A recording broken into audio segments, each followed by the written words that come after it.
Okay, so we're looking at doing three things at the moment. How do we get to where we are today? What does the future look like, and what are those challenges to get there? But let's start with a basic a general introduction. Carlo, we know you're called Carlo, but who are you? What do you do? What's your job? I am the Chief of League Operations at the Saudi Pro League since June of this year. So you're running the Saudi Pro League? That's what they tell me, but I get instructions all the time. Fantastic. And so it's headlines all the time, right? No, absolutely. There's been a lot of great work done in the last 18 months, putting together a transformation strategy for the Saudi Pro League. And I'm lucky enough to have worked on that strategy and now to be on the implementation side. Is Haya. this working? Oh. Well, welcome to All That Matters. Thank you. Tell us a little bit about yourself, and tell us a little bit about yourself. So my name is Haya, and I'm a musician. I'm a guitarist for a band called Sira, so we're an all-women Arab psychedelic rock band. Okay, next question. How many all-women Arabic psychedelic rock bands are there? I haven't really looked into it, but not that many. But it's amazing. So, okay, I'm going to officially invite you to come to the next Music Matter. You have to perform at the next Music Matters. And I'm going to talk to you a little bit about what the last 5 years has looked like for you, because I think out of anyone in this room, you've probably gone through the most change. But finally, Paul, tell us a little about yourself and what you do, because it's pretty fascinating as well. Thanks. So I'm Paul Pacifico, and since January this year, I've been the CEO of the Music Commission in Saudi Arabia. The Music Commission is one of 11 semi-independent cultural commissions. So that means we're part of the Ministry of Culture, but with a semi-independent board. So we have the Minister of Culture as our chair, and then an independent board of directors. And the 11 cultural commissions cover different verticals within culture and creativity. So there's a fashion commission, a film commission, with a music commission. And we have responsibility, you said, for building a music industry, but it's wider than that. I would say music sector, not industry, because the industry is one part of a much wider landscape, which needs to work as a kind of interconnected ecosystem to deliver kind of sustainable outcomes for music. So I'm going to stay with you. Where is the music industry right now in Saudi? It's in a hugely exciting place with massive potential. Just for a bit of context, so Saudi Arabia has a landmass 50% the size of Europe, has a population of just under 40 million people. 70% of the population is under 35 years old, and there's 98% internet connectivity. So it's a very young, very connected, and highly educated market with a high GDP. So this is a really interesting context in which to talk about where is the music industry. And the answer is, I think Haya can speak to this with a lot of lived experience. Saudi Arabia is going through huge seismic cultural, social transformation. 5 years ago, music in public was forbidden. There wouldn't have been mixed gender audiences, there wouldn't have been mixed gender lineups. That has completely changed. It's about a 180-degree shift. So music has gone from forbidden in public to becoming compulsory in school next year. So this year we're training 26,000 kindergarten teachers who will begin teaching the first 1.3 million kindergarten children in school next year. Just repeat that. 23,000 music teachers that you're training. 26,000. 26,000 music teachers. 26,000, wow. And that will increase because that's starting with kindergarten, and the strategy is to go full K through 12 with music. So I think up until middle school it'll be compulsory, high school it'll be an option. And we're building the Higher Music Institute, all of the other academic institutions needed to go right the way up to conservatoire. And in parallel, vocational training, so lifelong learning for amateurs, professionals, so continuing professional development, the whole 9 yards. But where is the music industry today? It's very early stage with huge potential. The biggest music festival in the world right now is in Saudi Arabia. It's called Soundstorm. It's happening in December, has 700,000 people partying in the desert. So there's a lot to say about the very big. So big stadium events, big festivals. And anywhere in the world you go, and I think football's a little bit similar to music in this, whether or not there's an industry, people will be doing it. Kids will be playing football, kids will be making music. So at the grassroots, you have a lot of activity, community activity. We see the green shoots of a small venue scene, that kind of thing. And then we've got the very big stuff, the big festivals and the big investment at the top. I think one of the challenges for the music commission is to join the dots. And the way I've heard it described, I think very eloquently, actually by the Vice Minister of Culture, he described it to me once as a market with huge untapped potential on both the demand and the supply side, but with almost no enablers in the middle.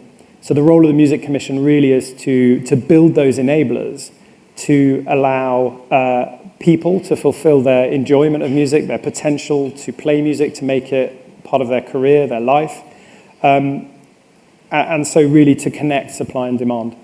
I think most of those enablers are probably at this event. They'd like to think they are. Carlo, tell me, where's the football industry right now in Saudi? Well, it is at a very strategic point in time for Saudi Arabia. It's almost at liftoff stage. Football is not new to the country. It has been the number one sport for a long time and would continue to solidify that position, but really wants to use the power of football to inspire, to excite, to engage, to entertain the Saudi people, but at the same time to be able to transform that product into something that is globally watched and a source of great inspiration and excitement for the world. How many clubs are there in the? I remember you saying that it was really brand new. How many clubs are you looking after? In the Saudi Pro League, there are 18 clubs that participate as of this season, but there is a lower division called the First Division League, very uncreatively, but there's also other divisions. Look, it's a sport that permeates throughout Saudi society. 80% of the population either plays, watches, or otherwise is engaged with football, which is why we want to utilize the power and the excitement of that sport to inspire the Saudi people. Fantastic. So we're going to talk about the future in a second, but Haya, just one more question to you about where this amazing music opportunity is. I mean, like I said, we organised an event, YouTube Fan Fest 2016. We weren't allowed women on stage. We weren't allowed live music. I said this to someone last night. It was horrible. I mean, it was a great show, but it was horrible because we couldn't do what we wanted to do. What does that mean? What has the last 5 years looked like for a young musician and a female musician, or just a musician full stop, in Saudi Arabia? Well, the last 5 years have been very transformative. It's really hard to explain. So if you haven't lived it, it's really hard to fathom. But to give an example, 5 years ago, I attended a festival, my first jazz festival in Saudi, and it was very clear that there were no women performing. And now we're at a point where we're planning a few festivals, and the lineups are overwhelmingly female. So. Fantastic. So you're performing, and so you're in a psychedelic rock band. Okay, so where are we heading? Carlo, I'm going to come back to you here. Where do you see the football industry heading in Saudi, and what are the challenges that you're facing? Well, we've been set a number of objectives as the Saudi Pro League. First is we want to elevate the standards on the pitch, and we would like to have as many of the top players in the world performing. We want to fill out the stadia and utilize the facilities that we've got to maximization, and to then commercialize the sport, because theoretically it should actually be a net contributor to GDP. So those were the objectives, but then the challenges that come with that are, first, what is the strategy? What does that entail? And that is a holistic 360 degrees, looking at every single aspect that we need to cover. And at the heart of that is obviously the acquisition of those players, but that is definitely not the only or exclusive focal point. It is a starting point, and I think through the summer, the world has witnessed the declaration of intent, but there is a very long program that has been supported by the Ministry of Sport to support the delivery and the implementation of the strategy. But that is the glitzy piece that everybody looks at. But what we really need to do is to develop the industry behind it, starting with the infrastructure, which is old, relatively weak, and in some cases not fit for purpose. We need to develop the grassroots, get greater participation, and listening to Paul, I can't be but envious of how they've managed to infiltrate the education system, because I think that that's what we need to do to achieve that. But we are working with our colleagues at the Football Association, whose strategy was unfolded in 2021, and they take care of that grassroots, but there are now academies, there are regional training centers, 18 since 2021, with 6 that will be coming online in the next few months. And then we need to ensure that the actual product, what the market really consumes, is delivering the type of entertainment that we promise. It is an experiential product, it is an entertainment product, and it should transcend what happens on the pitch. People should leave with great memories by having been at one of the Saudi Pro League matches. So we are extremely busy trying to fill in all the back end that is required to elevate the entire industry to where it needs to be. And we're at the start of this journey. We are where the MLS was 30 years ago. I mean, I do joke about this with you, but I visited Carlo's office, and it's the only time I've ever been in any a sports person's office. There was literally nothing on the walls. There were no trophies, no pictures, no scarves, no shirts, because it was so new. It was so new. And I believe you're moving office as well, but it was quite funny to see that. And I mean, the fans in Saudi, do they support a team for life, or do they support the winning team? No, they do support a team for life. They experience and they consume the sport just like everybody else around the world. They care for it in the same way, for the same reasons. So it is no different, but people are not aware that this is happening. I mean, we've seen only 4 weeks ago with the start of the season, and because of the influx of players, there's been tremendous international media attention placed on us. And a number of British and European media came to cover that first week, and they couldn't believe their eyes. They couldn't believe the flares. They couldn't believe the songs. They couldn't believe the excitement. It was practically deafening at times. So they are no different to the rest of the world. So the inappropriate crowd singing in the stands. So you've talked about the vision. Culturally inappropriate. We can't talk. No, exactly. We've talked about the vision. So we'll talk about the challenges in a second. Paul, same for you. What is success going to look like for the Music Commission? Carlo mentioned football becoming a positive contributor to GDP, and I think there's no doubt that music plays a dual role, also a cultural role and an economic role. And I think there's a very serious imperative to economic diversification for the kingdom behind these moves into culture. It's not just about enjoyment and entertainment. It's actually about building possibility for people to really deliver on their potential for the people of Saudi Arabia, and that means economic mobility as well as sustainable futures. And I think, when we look at mature music markets, there's an expectation, I think, most in the larger European music markets, music contributes something like 1% of GDP to the economy. So I think there would be an aspiration around music being a significant contributor to the Saudi GDP. And again, there's this sort of Vision 2030 looms large in all of our minds. It's this very strong, powerful driver, catalytic engine to all of the change that's happening. And the 3 outcomes in Vision 2030 are very clear, which are economic diversification, enabling the people of Saudi Arabia to really live up to their potential, and to kind of understand and reframe, Saudi's role in the world. We're in a changing world. What is Saudi Arabia's place in the world internationally, and where does it sit? So those 3 things are sort of very clear in our minds, and I think, music plays a really powerful role across the piece. Music is it can be a huge driver of economic mobility and social mobility.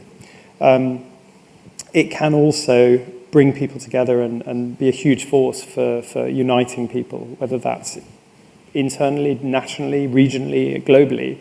But also music allows us to tell stories, all of us, around the world. And so to tell stories, to talk about, what's happening in Saudi Arabia, Haya's story, I mean, it's, we don't hear these things. And music gives a platform, I think, to artists and other creators to be able to express themselves, their own lived experience, but also the experience from which they come, the context of that experience. So success for music for me would be to see music deliver on its potential as an enabler, as a social and economic enabler. It's great hearing Carlo talking about music, talking about football and football chants. Football chants play a really significant role, actually, in Saudi culture. And I've been learning about this because where perhaps music was forbidden in public, chanting wasn't. So these incredible football chants have evolved that have a very special place in the culture. And we're working actually with UNESCO, recording as part of capturing some of Saudi's intangible cultural heritage. We're going to the football clubs and recording the chants and making sure that those are kind of seen and heard around the world. But I read a book, actually, while I was sort of planning my move to Saudi Arabia. I read a book and I saw Saudi Arabia described in a very kind of colonial way in the 1930s and 40s as the land without music. And I think that does a huge disservice to Saudi Arabia. I mentioned it's a big country. It has 13 regions with extremely diverse cultures in the plural. And one of the things I've been learning about is how diverse the musical cultures, food, clothing are around the kingdom in different areas. And that's something I'd love to see recognized more widely, the kind of the huge wealth of culture that exists there, the traditional rhythms that will start to, I hope, add to the global sound palette from which producers around the world can draw. I love this idea of the chants. I didn't know about what we were saying, that whilst music was banned, chants weren't, so that's where they got an opportunity, the crowds got an opportunity to voice their feelings, right? Yeah, I think to some degree. I mean, football fans around the world, have all the team chants. I got the chance to go to the cup final in May, I think, this year, and it was an incredible experience. And you could have been at a football match anywhere on the planet. The passion of the fans, the chants, the songs, the colours, the vibrancy. It was great. It's an exciting place to be, and I think I've said to you before that the whole country feels like a massive startup, and that level of energy, excitement, commitment, passion, purpose, vision, it's all there, and it's an incredible place to be, and genuinely, I think a privilege to be invited to help be part of the change, make it happen. Haya, we're talking about a lot of positive things at the moment, but have you experienced any prejudices in what you do and who you are? Well, at home, not so much. People are people are respectful and are hesitant to share their negative opinion publicly. Abroad, also not so much. We do deal with certain preconceived notions that people have of Saudi and Saudi women. We do deal with some racism sometimes, but I think these are all opportunities for growth rather than challenges. Fantastic, and I hope you don't mind me doing this. We have got our first ever Saudi showcase tomorrow night. I've mentioned this about 1,000 times the last 2 days. Her name is Falana, and she's sitting in the front row. And would you mind standing up and saying hello?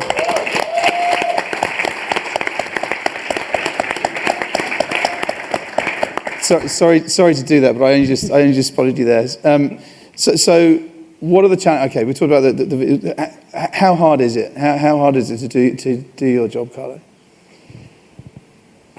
It's certainly not easy, only because of the aspirations of the country and the leadership. Some big asks, some very lofty ambitions that we have to meet, and failing is not even a consideration. So we've got to make sure that we take the right steps forward. And that's what makes it difficult sometimes, because you've got to take everybody along with you. I consider this more as a social project than a sporting project because it's very much about changing the mindset. And in football, especially where the clubs have existed for many years, they were established as societies. Most of them remain as organizations. And many people at those clubs were there since establishment. So to try to change that mindset is quite difficult. And you can't just come in one fell swoop, wholesale changes. You've got to bring everybody along with you. And in our case, we've got 18 clubs that we need to change. We've got pressure from the Ministry of Sport to do things to their expectations. So it's definitely not easy, but it's part of the excitement and the challenges that makes my role extremely exciting for me. We do need support. We do need the entire industry to help us deliver what we need. This is not something that only myself and my team can deliver. So we are highly dependent on the ecosystem supporting us. But you're doing it in an environment with now the global focus on us. So what may have been permissible a few months ago is no longer permissible. Right. Yeah. And Paul, same question to you. What's keeping you awake at night? What's the challenge of? I mean, it's such an exciting role, 26,000 teachers, all that. But what are the real challenges, the hurdles? I think there is a huge pressure to get it right, and we have to make decisions today that will bear out in the long term.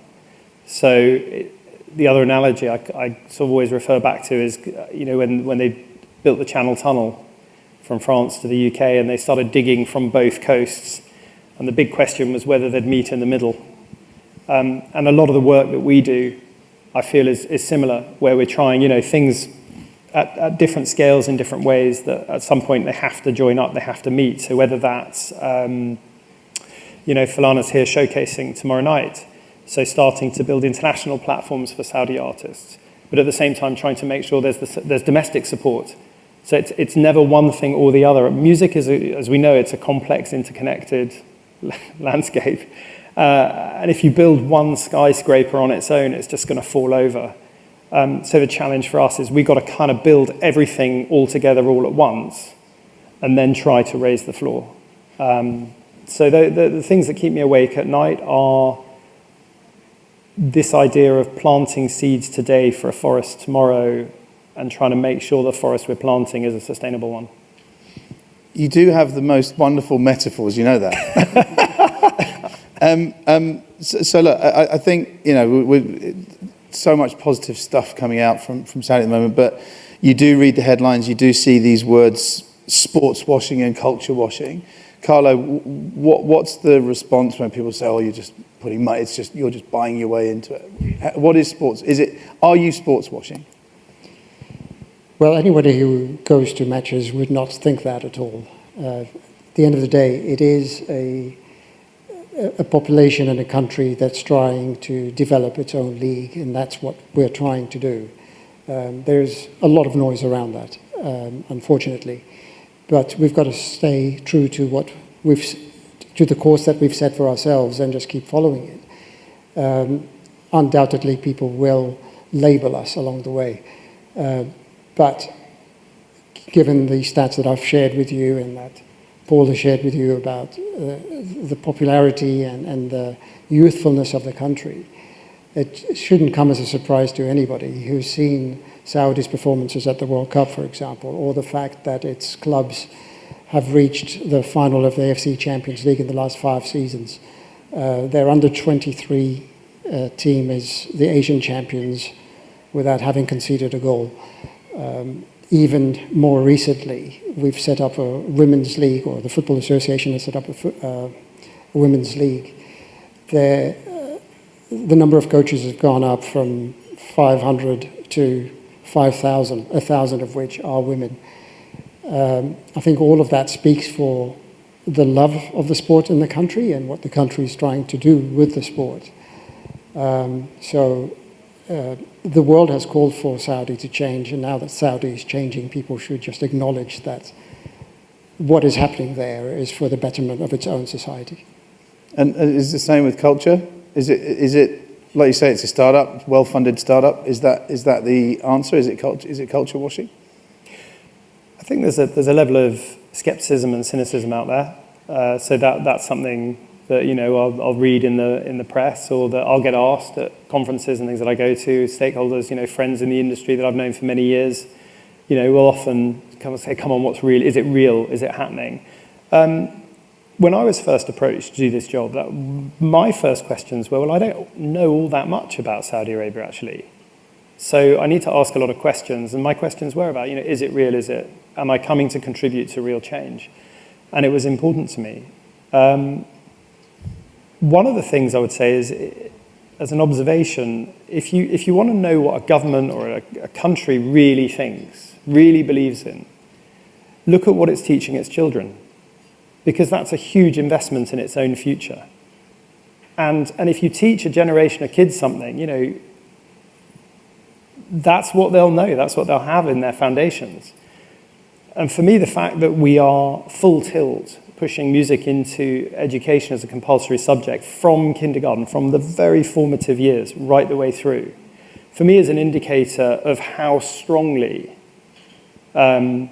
this push to establish music sustainably in Saudi Arabia is felt, and how foundational it's felt to be to that next generation. And even, Saudis I've engaged with in the diaspora around the world, and in fact, it's very interesting, many Saudis who've gone to live abroad and who sort of never saw themselves going back to live in Saudi Arabia are coming back. Many people in my team, actually, the Music Commission, have said to me, I came back because of the change. I want to be part of the change. I want to contribute to the change.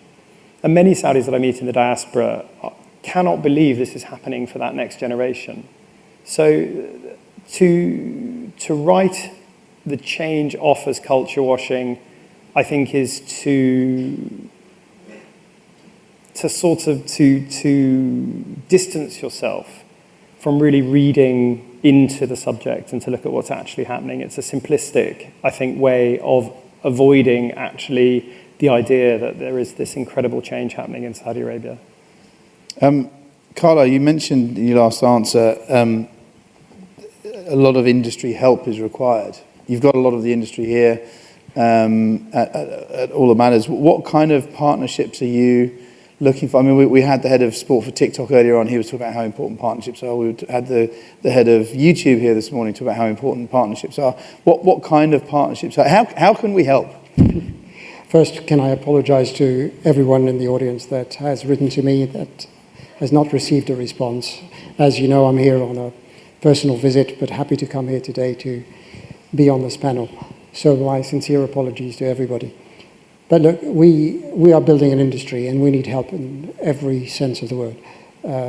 We need to set up ticketing platforms. We need to utilize technology and data in our product. Literally every facet, we need expertise and knowledge and support. So everybody's welcome to communicate with me on that level, but I can't really spell it out because it would be a long laundry list. Now that hopefully will also reflect that we are at the outset of our journey, and we're not concerned about sharing with the world that we do need support to get to where we want to be. It is everybody's expertise that will count, and we need to put it to good use. Yeah. After say, I'm going to have to get you out the back door, you know that. They're not going to let you out the front. But, same for you, Paul. What kind of partners are you looking for? How can we help? Now, in my 20 plus years in the music industry, I've never had a conversation with colleagues and friends in the industry that doesn't start with, you'd never build the music industry like it is if you were building it today, but it is what it is, so let's work with what we've got. That's every conversation. Well, in Saudi Arabia, we are building the music industry of today. We're building the music industry of tomorrow. So we can afford to learn all of the lessons of the past. The 19th and 20th century structures of the mature markets can really help inform our thinking about how, if we were to build, for example, we're in the process of building a new CMO. So it's probably one of the few places on earth where we can sit back and think, hang on, we all complain about CMOs everywhere on the planet.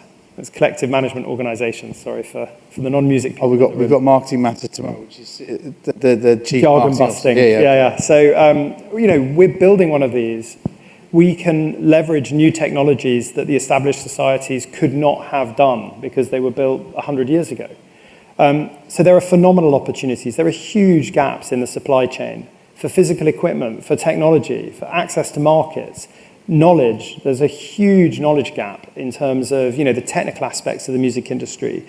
So we're having to not just build education, training, continuing professional development for artists, but it's all the people that support artists. I read a stat somewhere that for every big artist on stage, there are 18 people per performer supporting them.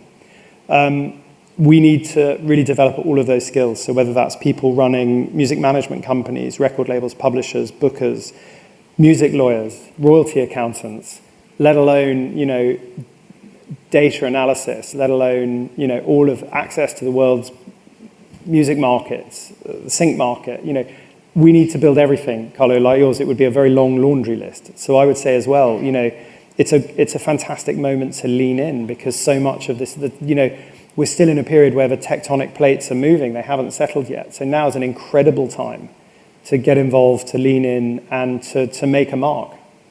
Okay, so let's start to wrap this and look at what the near future and the immediate future looks like. And Haya, for you as a musician, what's up next? What's in your life? What have we got to look forward to? Have you got anything coming out? Are you? Yeah, so we're recording our second single. We released our first one in July, and we're looking forward to opportunities to play in different cities, nationally and regionally, and maybe internationally at some point. What's the name of the band? Seera. It's spelled S-E-E-R-A. S-E-E-R-A, Nips. On Spotify, S-E-E-R-A. Let's see if the wonders of technology can work. So you recorded story or journey in story and journey in Arabic. So it's, okay. It's four women basically telling our story through music. Yeah. And how often do you perform? We've done 3 so far. So one of the challenges is that we don't have that many venues yet, but there are a bunch that are on their way to being built. So. It really is. I mean, it's exciting opportunity. I mean, it's great to have you here, but what an amazing opportunity to hear about just this whole new, fresh market. Paul, what's exciting? I mean, I know you've talked about a lot of really cool new stuff, but near future, what's up next for you guys, and what's exciting? I think for me, talent development programs. That's got to be a huge priority. Lots of people, there's talent everywhere. Everywhere on the planet, you get a sample of human beings from anywhere on the planet, and you'll have the same sort of similar spectrum of people. It's finding, harnessing, focusing that talent, and enabling that talent to really shine. I mean, that's the biggest. Ultimately, without that, there's nothing. So that's got to be the priority, and then work backwards from there. What are the things that talent needs at each stage? So it's getting the right equipment into the right hands at the right time, whether that's physical equipment, information, knowledge, access, contacts, platforms, whatever it might be. Final word. What's up next? Well, now with the window closed and acquisitions made, the focus shifts to infrastructure and the clubs. Infrastructure needs a lot of development in Saudi Arabia, be it the central shared stadia or even the club facilities, so that's where the attention will go. But then working with the clubs to also develop their own operational functions so that they have greater capabilities to deliver better to the market, to interact better with their consumers, to in fact look at their fans as consumers and start attaching a transactional relationship between them. The use of data will become critical to that. So empowering the clubs in that sense is where we will be focusing in the next few months. And getting some posters on your walls. Well, moving the office first, and then hopefully the posters will already the be trophies, So look, I think by the wonders of modern technology, Nips, do we have can we listen to a little bit of the song, please? Is it? Yes! Zero!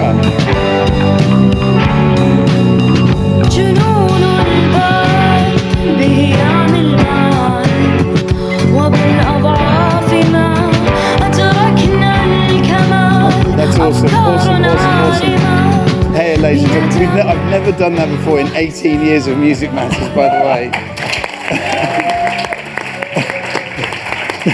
So what you're going to have to do is now clear that for copyright on YouTube, for when, because if my channel gets taken down because of that, it's not fair, right? I mean, do we know any publishers in the room? They're all going, oh, no, it's not me. Okay, so look, I mean, what an amazing set. I mean, we could go on for another hour, but what we heard was Saudi is young, it's connected, it's educated. You're all joining dots. And I think it's going to be interesting to see how you all join dots amongst yourselves as well. You talk about its grassroots. It's right at the very, very beginning. You talked about the word, that using it as a startup. I tried thinking about walk-up music whilst you were talking. I thought, could we have started with Under Pressure? I thought, could we, halfway through I was thinking, no, we need to change it to I Believe the Children Are Our Future. And then at the end of it, it's the Pointer Sisters, and I'm so excited. Because, I mean, it's just a big smile, right? So, but I think really to summarize all of this is change is good.